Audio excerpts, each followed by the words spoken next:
we obviously have his phone. We've downloaded it, and we're going to carefully go through this to protect people's personal information. But I thought we had to release this right away because this is, I think, major news. Anthony Fauci, in a text exchange with Vivek Murthy and Rochelle Walensky, the CDC director, they're talking about the COVID injection and having pregnant women take it. And in the middle of that text exchange, I think the key text is where Anthony Fauci is talking about the fact that the second dose creates a greater cytokine storm, additional information that could have an impact on increased miscarriages in the first trimester.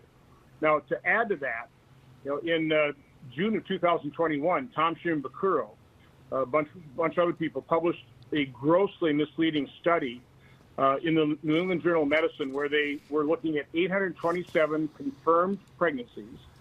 There were 104 miscarriages. They call them spontaneous abortions, but we refer to those as miscarriages. 104 divided by 827 would imply about a 12.6% miscarriage rate, which is quite high for confirmed pregnancies. I talked to Dr. James Thorpe. He says it's generally around 3%, so it's already 4 times as high, but within the realm of confirmed and unconfirmed pregnancies, okay? So they put this study out there, but what they don't reveal, they do, but they don't account for it, is that 700 of those 827 women took the injection in their 3rd trimester. Now, spontaneous abortions occur before 20 weeks. 3rd trimester starts after 28, so the relevant denominator would have been 127. So you would have had 124 miscarriages out of 127 of the women who got the injection in the 1st or 2nd trimesters.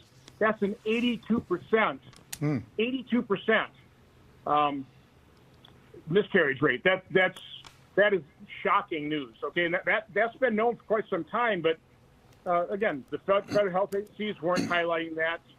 Gross misrepresentation by Tom Shimbakuro, who is, by the way, he's the guy in the head of safety surveillance for the CDC who deleted his emails. And we've also found out that not only did he delete them on his devices, but somebody deleted them on HHS servers as well.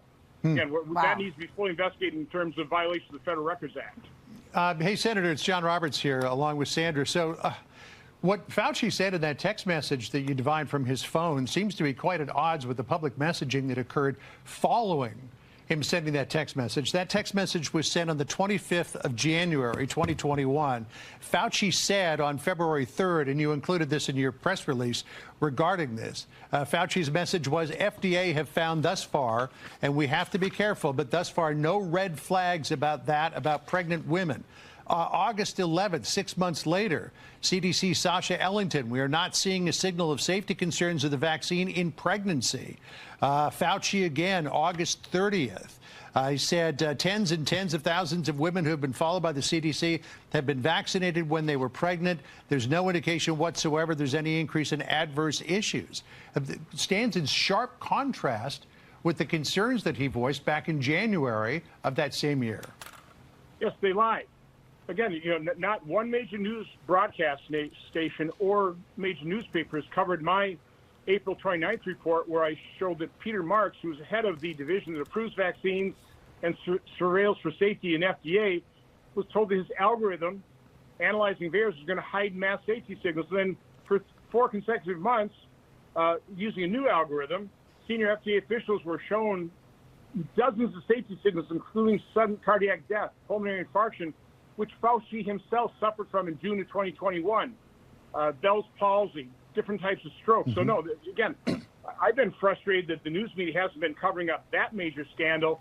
I guess because this is attached to Fauci, maybe we'll start paying attention to how our federal officials, and starting at the top with Anthony Fauci, lied to the American public, did not provide informed consent for those experimental gene therapy injections.